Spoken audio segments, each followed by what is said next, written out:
Hello everyone, I'm Nar Williams. Welcome to In Place News Light for vlogs, blogs, and players. Player.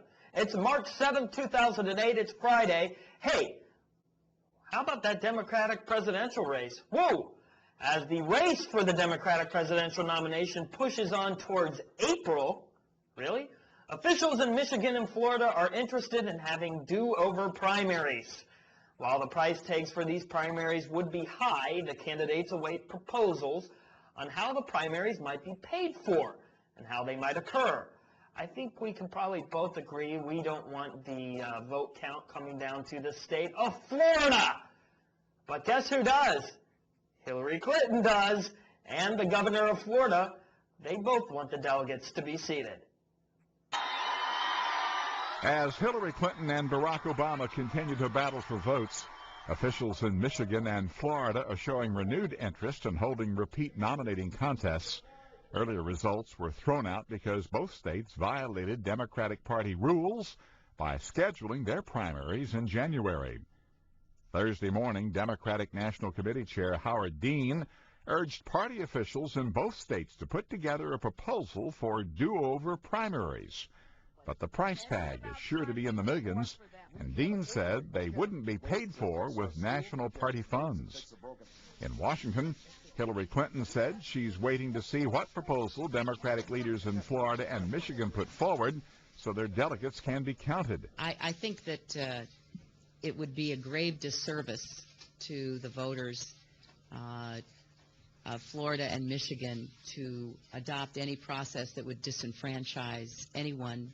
And therefore, I am still committed to seating their delegations. A spokesman for the Obama campaign says it'll be up to the Democratic National Committee to decide how to handle the dispute.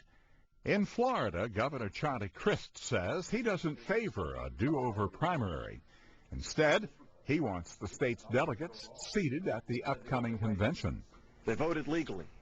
And, some party boss in Washington decided that they were not going to have the people's voice be heard? Are you kidding me?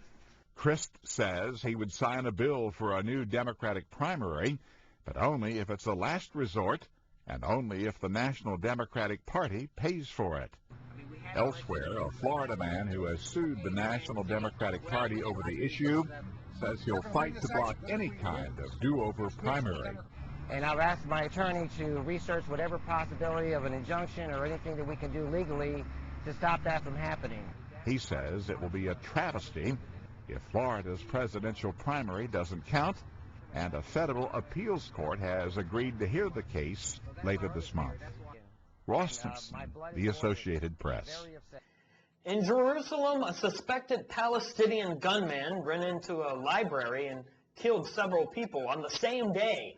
A bomb was set off near Gaza by Palestinian militants, and a rocket hit an Israeli home. All this just one day after Secretary of State Condoleezza Rice encouraged forward movement in the talks between Israel and Palestine. The Mideast peace process may be on the verge of collapse after another day of violence, including this deadly attack at a Jerusalem seminary. Israeli officials say at least 7 people were killed and dozens injured when a suspected Palestinian went on a shooting rampage at a library. Police shot and killed the gunman. Afterward, hundreds of students rallied near the scene and began shouting "Death to Arabs," while Palestinians passed out sweets in celebration of the attack. The violence comes just one day after Secretary of State Rice persuaded the Palestinian president to resume peace talks with Israel. However, there are fears that this attack and others could spark more violence. Earlier Thursday, Palestinian militants set off a bomb near Gaza that killed an Israeli soldier and destroyed this Israeli army jeep. Elsewhere, a rocket struck a home in the southern part of Israel, wounding 3. Senior Israeli military officials have held an emergency meeting to plot their response to all of this. Last week, Israeli forces launched a ground and air offensive to retaliate for especially heavy rocket fire from Gaza. Diane Kepley, The Associated Press. Israel isn't the only place suffering from bombs. A bomb blast in New York City's Times Square has been claimed through letters received on Capitol Hill. With the letter was a political manifesto containing outcries about the war in Iraq. You know, it's terrorism to me. A bomb blast that rocked New York's Times Square early Thursday morning may be part of a choreographed event. It's a terrible thing in America when someone would bomb a military office. The attack happened just outside a military recruiting center at America's Crossroads, and now an apparent claim of responsibility. Thursday afternoon in Washington, several Capitol Hill offices received mail containing a photo of the Times Square military recruiting office before it was bombed. According to an anonymous aide, the message on the card included in the letter reads, "Happy New Year, we did it." The envelope also contains what appears to be a political manifesto, 10 pages raving against the Iraq War.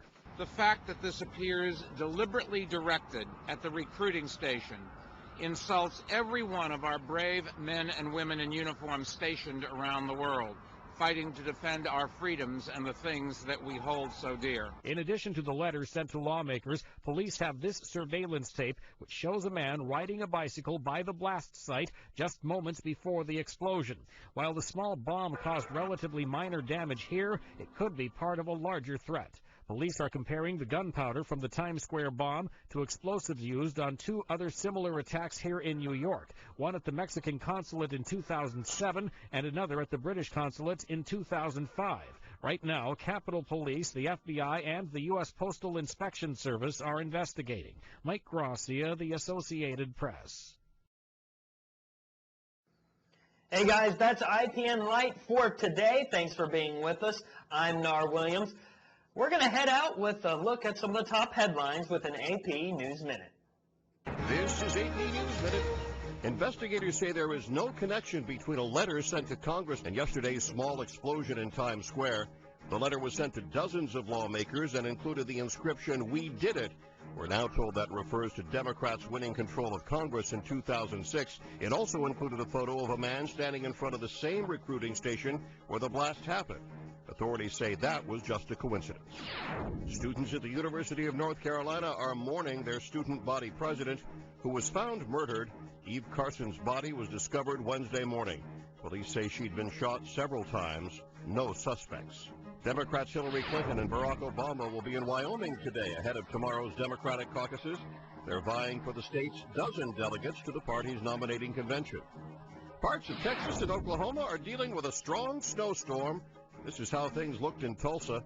9 inches of snow are on the ground in parts of northern Texas. The winter blast caused fender benders and shut down many businesses and schools. Hundreds of flight cancellations left travelers stranded.